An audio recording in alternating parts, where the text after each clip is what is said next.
भाग 2। किसी भी क्षेत्र में पर्याप्त प्रगति एक विशिष्ट कार्य प्रणाली के आधार के बिना संभव नहीं होती है। अर्थात आप भी कर सकते हैं।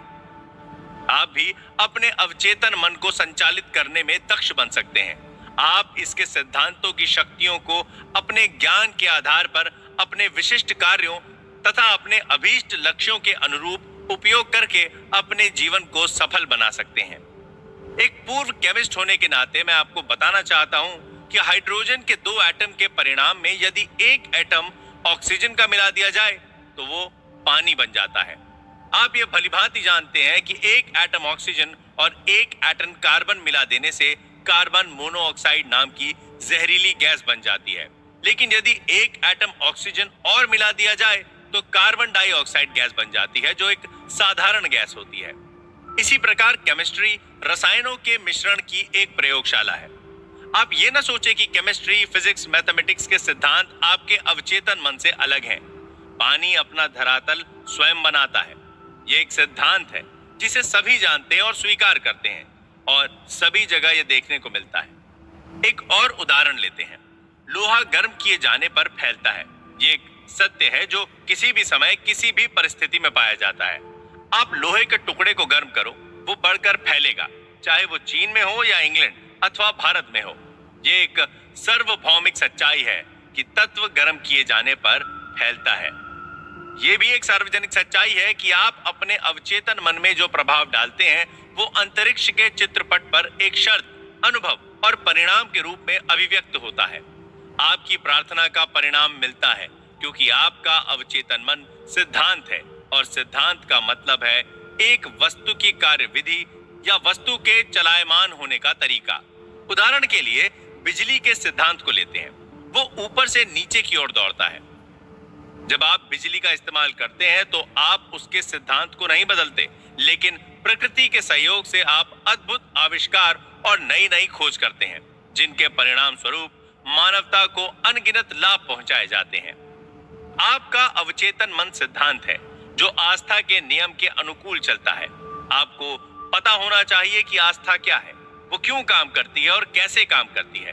बाइबल में ये बड़े आसान, स्पष्ट और सुंदर तरीके से बताया गया है कि कोई विश्वास के साथ पहाड़ से कहे कि हटो और समुद्र में जा गिरो, तो उसे अपने हृदय में कोई संदेह नहीं रहता, बल्कि उसे विश्वास होता है कि उसने जो कहा वो पूरा होगा, उसे वो सब कुछ मिलेगा जो वो कहेगा। आपके मन का नियम आस्था का सिद्धांत है। इसका मतलब है कि आपको मन के काम करने के तरीके पर विश्वास करना है। आपके मन की आस्था आपके मन का विचार है। देखो कितना आसान है सब कुछ, बस यही समझना है। आपके सभी अनुभव, परिणाम, शर्तें और कार्य आपके विचारों के प्रति आपके अवचेतन मन की प्रतिक्रियाएं हैं। याद रखने वाली बात यह है कि परिणाम, फल या उत्तर उसमें नहीं जिसमें आप विश्वास करते हैं, बल्कि आपके मन की आस्था से मिलता है। झूठी आस्थाओं, धारणाओं, अंधविश्वासों और आज के जीवन में प्रचलित भयों पर विश्वास करना छोड़िए और जीवन के सनातन सत्य एवं दैवी नियमों पर विश्वास करना शुरू करिए। तब जाकर आप जीवन में ऊपर उठेंगे और जीवन का सच्चा आनंद ले सकेंगे। जो व्यक्ति इस पुस्तक को पढ़कर और इसमें दिए गए अवचेतन मन के वैज्ञानिक सिद्धांतों को अपने जीवन में लागू करेगा, वो अपने लिए और दूसरों के लिए वैज्ञानिक एवं प्रभावपूर्ण रूप से प्रार्थना कर पाएगा। आपकी प्रार्थनाओं के परिणाम कर्म और उसकी प्रतिक्रिया के अलौकिक सिद्धांत के रूप में होते हैं, जो आपके विचार की प्रवृत्ति के अनुरूप होते हैं।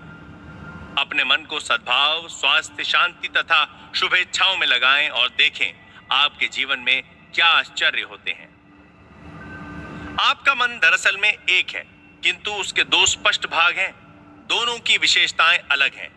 सभी बुद्धिमान लोगों को मालूम है कि दोनों विभागों को एक रेखा अलग करती है। दोनों के कार्य बुनियादी रूप से एक दूसरे से अलग हैं। प्रत्येक विभाग को अलग अलग विशिष्ट शक्तियां और गुण मिले हैं। दोनों की पद्धति आपके मन के कामों को सामान्यतः 2 पालों में बांट देती है। एक उद्देश्य मूलक मन और दूसरा व्यक्ति मूलक मन, चेतन मन और अचेतन मन। दूसरे शब्दों में, जो सतह पर दिखाई देता है, यानी जो आप दिखाई देते हो, और दूसरा आपके अंदर का मन, जो आपके अंदर है, दिखता नहीं। इसे स्वैच्छिक मन और अनैच्छिक मन अथवा पुरुष और स्त्री मन जैसे अनेक प्रकार से कहा जा सकता है। इस पुस्तक में सभी जगह आपको इन दो मनों के लिए चेतन और अवचेतन शब्दों का प्रयोग मिलेगा। इन दो मनों के कार्यकलापों को समझने का एक नायाब तरीका है। मान लीजिए कि आपका मन एक बाग है और आप उस बाग के मालिक हैं। आप दिन भर अपने विचारों के बीज बोते हैं। ये वे विचार हैं जिन्हें आप अपनी आदतों के अनुरूप सोचते हैं। जैसे विचारों की बुवाई करते हैं, वैसे ही परिणाम आपके शरीर और आपके आसपास मिलते हैं। सुख, शांति, सही कामों, शुभ इच्छाओं और खुशहाली के विचारों का रोपण करना शुरू करें।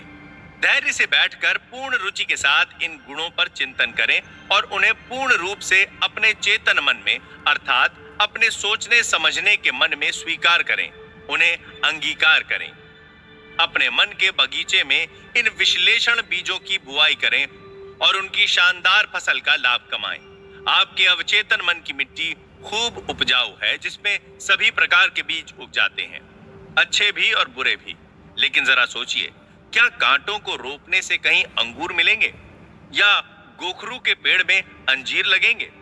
इसीलिए प्रत्येक विचार महत्वपूर्ण है, क्योंकि वही कारण है जिसके प्रभाव से फल मिलता है।